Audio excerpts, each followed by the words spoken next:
So mga chong, tignan nyo to ha. Bukas meron tayong motor na ganito. Tetestingin natin siya. And tignan nyo naman tong Yamaha XSR 155. Napakaganda ng design. Look at it. Tignan nyo yung upuan, no? Tignan nyo yung kanyang tank and diamond style frame, no? Tapos it's you know, 10 liter tank capacity, and transmission type is 6 speed. Yun nga lang, walang kickstart. This is just the electric start, and the bore is 58 and stroke is 58. Engine type is liquid cooled, 4-stroke single overhead cam, 4 valves, VVA. You know, yung liquid cooled, matic yan, maganda yan sa motor, liquid cooled, kasi palalamigin niya yung makina. Kasi kung ang makina hindi malamig sa haba ng biyahe, manlalata ito, manlalata. Kaya, and of course, alam naman natin na yung 4-stroke ay standard dyan.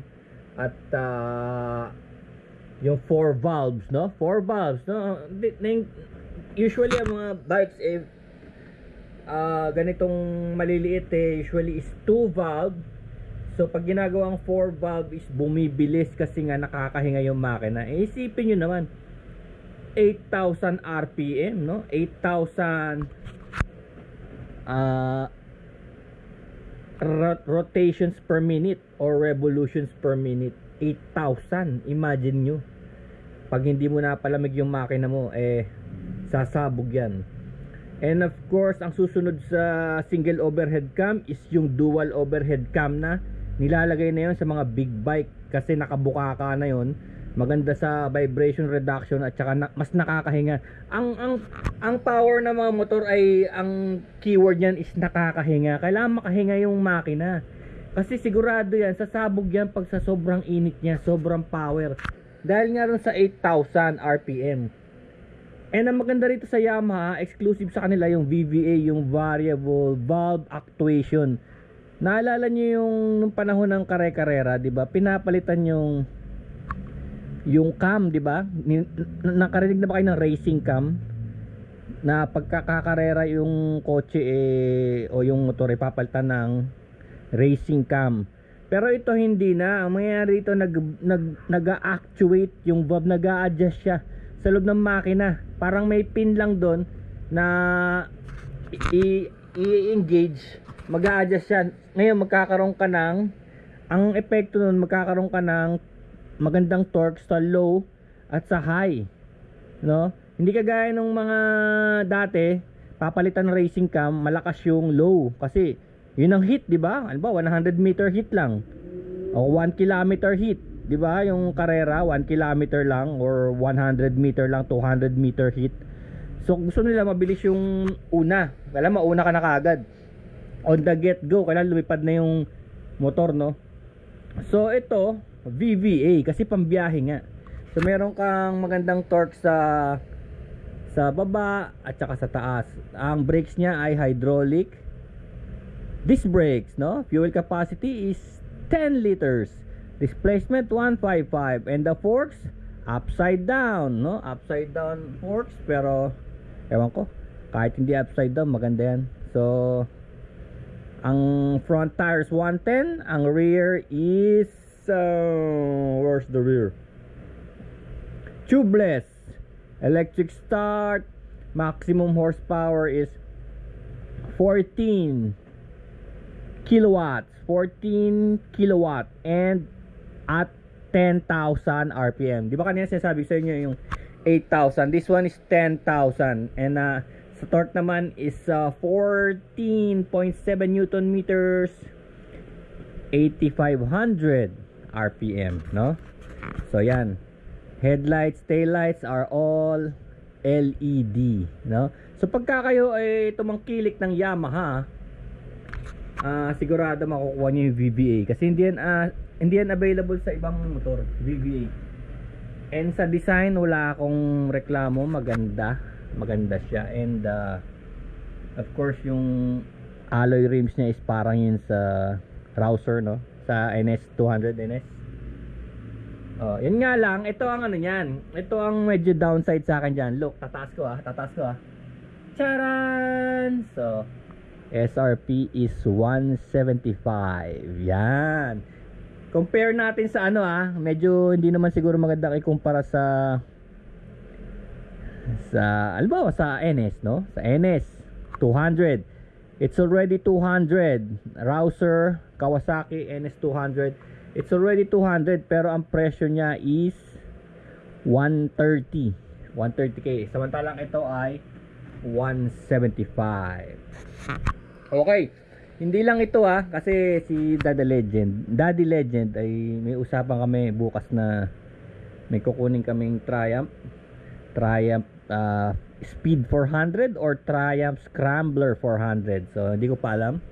Pero maaring isa sa mga bikes to ni Daddy. Baka dalhin niya yung isa sa mga to. So pinag-aaralan ko kung ano, baka i-vlog natin to. So eto naman, pasok tayo sa isa pang bike na pwedeng ano natin bukas. Pero sigurado may actual may actual bikes na lilitaw. I-ano ko lang sa inyo, this is the Honda Rebel 500, no? So ito ang brochure ng Honda Rebel. Wait lang. Ayan. Okay, Honda Rebel 2024 Rebel 500. So ABS, yung kay Daddy yata hindi ABS. Pero ang makina nito is 471, no? Ito na yung sinasabi ko sa inyong 4 valve na dual overhead cam. Ibig sabihin ng cam nito dalawa na sa magkatabi. Kasi pagka binubuka mo yung cam system niya, mas maganda. Kasi nga mas vibration reduction at mas nakakahinga. Kasi pagka single overhead cam, wala kang choice kundi ilagay dito sa taas eh. Hindi kagaya ng dual, dalawa nabubuka, no? Kaya twin tawag nila twin. Tapos ano to, dual piston and 4 valves each, no? So dual piston 4 valve 471, no? Sa forma niya, nakikita ko sa forma niya maganda. Ito ang lowest sa lahat, pinakamababa. Sayad sa lupa yung paa mo kahit na 411 ka lang. So pang Asian talaga. Yung mga gulong, nagtataka lang ako dito bakit ang disc niya sa harap isa lang 471 na siya, no? Tapos yung dito naman daw sa likod parang pambisikleta. Pero of course alam naman natin na 75% ng braking power nasa harap, 25 sa likod. Okay siya, peanut style, 'di ba? Headlights niya is parang LED 4, no? Tapos 2024 nagbago na yung taillight. Dati kasi parang pang Honda Cab Square. So marami nagrereklamo doon, parang masyado raw luma. Pero of course itong tubing niya, and dito lang ako nagulat bakit parang fire extinguisher itong kanyang exhaust, no? Parang hindi pinag-isipan. Sa dami-dami ba naman ng design ng mga na-invento na exhaust system, napunta kayo sa parang fire extinguisher, no? So yan lang. Tapos ang sinasabi ng iba is parang ginaya daw ito sa Harley Davidson Sportster, no? Ang Sportster niya. Yun. So overall maganda siya. Nagugustuhan ko siya. Nga lang dahil lang dito sa mga pero na-upgrade naman yan natatanggal nga ito natatanggal nga yung tapalodo na yan Tignan natin So yan, sinabi niya blackout style daw, black engine, low seat height, no?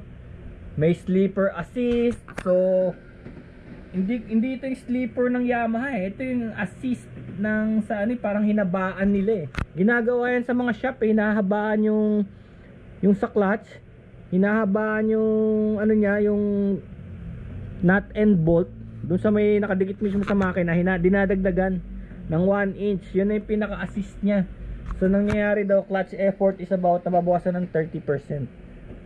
Ayan ito na sinasabi, twin cylinder engine Rebel 500, lot of RPM and torque. Ang kulay naman niya is meron siyang matte metallic green, pearl black, no? May ABS version. So yan, nakakasabay ko yan sa kalye, pero actually hindi ko pa siya nahawakan, no? Ayan, engine type is 471. liquid cooled parallel twin. FI, ito yung valve tray niya is dual overhead cam, 4 valve per cylinder, 6 speed. Ang kanyang spracketing system is 1540. Yan, 1540. Ayan, all disc 130 and 150. Front tires 130, 150 sa likod. And 3 gallons fuel capacity and 400 pounds, which is around 191 kilo, mga ganon. So that's the Rebel for you. And another one is the PCX, Honda PCX. Ayan na. Ito, kaya kita nyo, wala na tayong pinag-uusapang ano rito. 2 valve, panay ano siya, Honda Smart Technology, liquid cooled, ABS, Smart Key, USB charger, HSTC Honda torque control, 45 km per liter, no? So kita nyo, pag tinignan nyo yung specs nya, 4 stroke 4 valve single overhead cam, dahil nga hindi naman siya big bike, 160 lang siya, pero 4 stroke 4 valve. Look at this, 4 valve, displacement is 157, bore and stroke is 6055, mataas na yan, no? Pero tingnan yung power, 8500. Ito yung torque nya, 6500, just enough for 160. Starting system is electric. Oil is 0.9, fuel system FI, fuel consumption 45, and transmission type is CVT. Okay, disc brake sa harap, disc brake sa likod, 110 sa harap and 130 sa likod, tubeless. Wheels are cast wheels, curb weight is 131. Magaan ng konti, no? Tapos ground clearance 134, fuel tank is 8 liters. Ang pinagmamalaki pa nito yung kanya daw box malaki. Ayan, oh. Pag tinignan mo yung kanyang digital meter and yung box niya, malaki ang box nito eh. And of course yun ang problema. Ayan, oh, bigger U-box capacity. Kaya lang ang pangit dito is yung maganda rin pala yung tail light. Ito mga colors natin, red, black, pearl white, asteroid black, pearl white, fadeless. Ano yun? Bakit dalawa? Meron na rito, meron pa rito. CBS variant. Ito yung ABS, CBS. ABS, CBS. Okay. Pro Honda. So yan. Yan ang ating. Ito may hazard na pala siya, oh. Hazard. Ayun na naman, yung muffler na naman na parang fire extinguisher. Bakit? Okay, bigger U-box. Ganda yung mukha. Maganda rin yung alloy cast wheels, pero of course it's a scooter. Ayan siya. It's a scooter, man. So titignan natin kung testing din natin yan. Ganda ng black, oh. No? PCX 160, the next level. And of course the next one is the Triumph Scrambler 400 and Triumph Speed 400. Ito yan oh. Ginamit nila sa highest road in the world. Triumph Speed 400 versus Scrambler 400. So yan, papasok natin yan sa ating i-vlog this week. Okay, let's go, let's do it.